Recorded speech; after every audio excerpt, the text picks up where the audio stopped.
So pretty.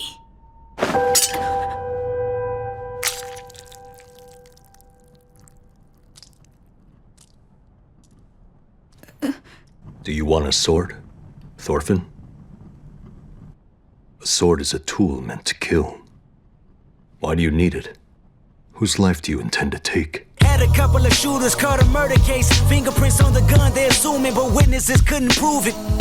That was back when he turned his back and they killed his cousin. He beat the case and went back to hustling, bird shuffling.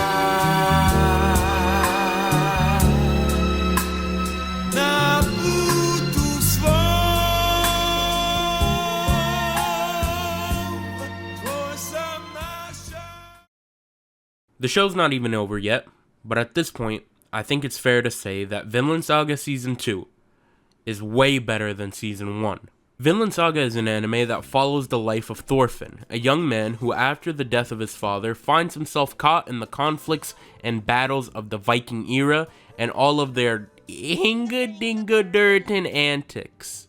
Thorfinn essentially grows up on the battlefield, learning how to fight and how to kill, with the hopes of one day killing the man who killed his father. As you can imagine, with a premise like that, Vinland Saga is a very high-octane show with a lot of high stakes and violence and dope fights.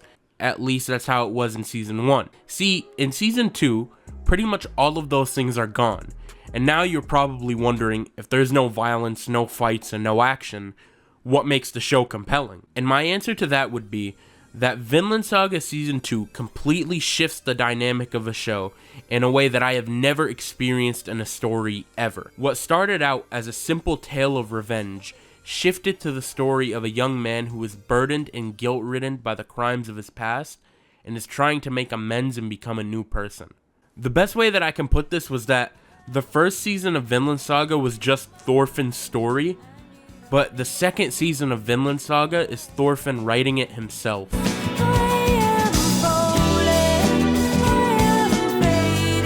The overarching consensus that I was reading a lot online was that because Vinland Saga stopped being a show that was constantly stimulating the viewer via battles and bloodshed, the show is now bad. People think this because they were just expecting Vinland Saga Season 1, but again, they don't realize that this is not the same show.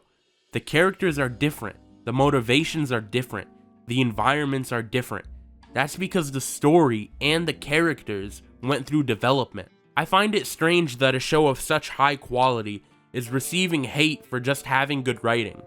You should be happy that there's development. Why the f would you want to watch the same show over again? If you want to watch multiple seasons of the same show, go watch Grey's Anatomy. You can watch 600 seasons of the same story. Oh, this guy's got cancer. He's done. Get him out of here.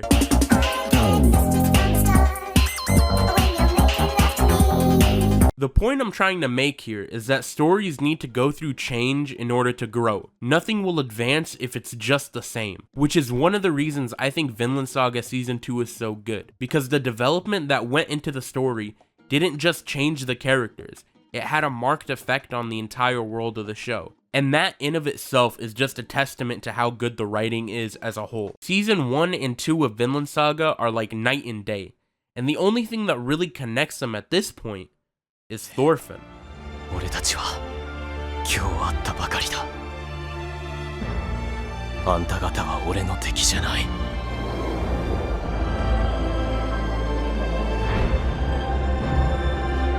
俺に敵なんかいない。 Honestly, out of every achievement in Vinland Saga, the most noteworthy is the fact that I am very deeply invested in Thorfinn's character arc. Which is a surprise because I have the attention span of a goldfish unless you put Subway Surfers on the screen, and usually in the anime I watch, The main character in general is something that's in the back of my mind. I'm mostly interested in the outcome of the main conflicts. Character arcs are usually the last thing I care about, but not with Vinland Saga. From the start of the show to the current day, I have been very interested in Thorfinn's character development, an interest that's only gotten stronger as Season 2's been airing, because the main focus of Season 2 is Thorfinn's development, which was definitely a really ballsy move from the author's part to transition from one of the most action-packed and gory series of all time to essentially me playing Farmville on my Facebook account. But the thing is, Farmville is cool. There's nothing wrong with Farmville. It's a good game, and I'm serious. You should... What am I talking about? Thorfinn spent a lot of his time in Season 1 not really living. He was alive, but not living. Kind of like the skeleton Koopas and I'm not going to make this analogy. My point is, Thorfinn spent most of his time just getting ready to kill Askeladd. There was nothing else he cared about doing. Nothing else he cared about achieving, which was a staunch turnaround from the way his father wanted him to live his life. But the issue was, Thorfinn had a lot of enemies, and he was seeking out new ones. And he didn't really stop doing that until the end of Season 1, when his goal of Askeladd was taken from him. Essentially, everything that Thorfinn had been staying alive for was suddenly taken from him, which is why we find him in this depressed state at the beginning of Season 2. Thorfinn was a man with no likes, dislikes, or desires, and the only thing he ever wanted to do with his life is no longer possible. So he began just going through the motions of being alive, which is a huge part of what makes Season 2 so much better than Season 1. We had this wildly strong guy who would do whatever he needed to finish his battles on top, and to see someone of such insane physical strength and fortitude just calmly explain that he doesn't care about dying because Nothing good has ever happened to me. it was really a huge jump in terms of his characterization. But also, to see him literally climb his way out of hell to become a better man is, in my opinion, the best fight they could have ever done in this series.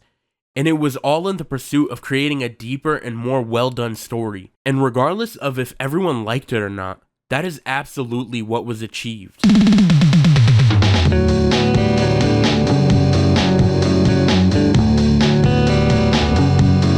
I've spoken quite a bit about the story and the characters and the writing, because that was the main point of the video, but I also wanted to touch on something substantially less concrete.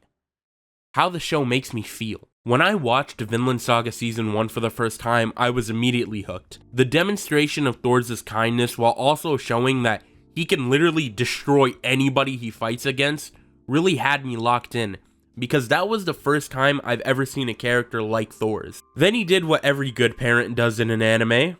He dies.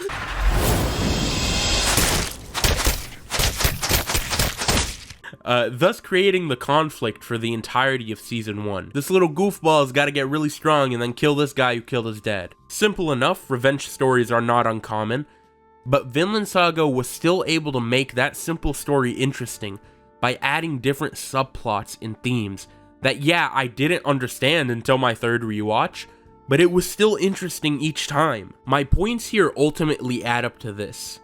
Vinland Saga Season 1, through a lot of amazing animation, writing, solid characters, and great fights, was one of the greatest opening seasons of anime of all time. But through a very substantial change in environment, characters, and motives, the writing was further elevated and the story itself fell into a league of its own. All while the second season isn't even finished yet. And really, all I can say in conclusion to all that is, Vinland Saga Season 2 is way better than Season 1.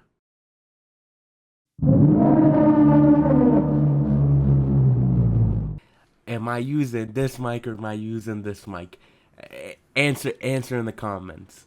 Sorry I've been so flaky. I've been doing goofy shit like going to college and trying to be successful and, you know, other lame loser shit. I don't mean to bring that kind of energy here. Straight buster. I really appreciate all the support you guys have been giving me, even through my fucking nomadic upload schedule.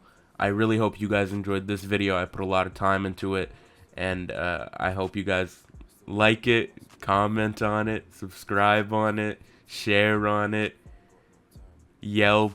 That's about it. I'll see you soon.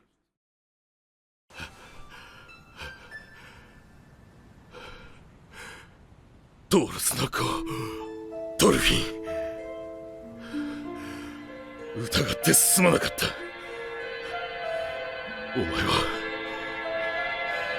お前は本物の戦士だ。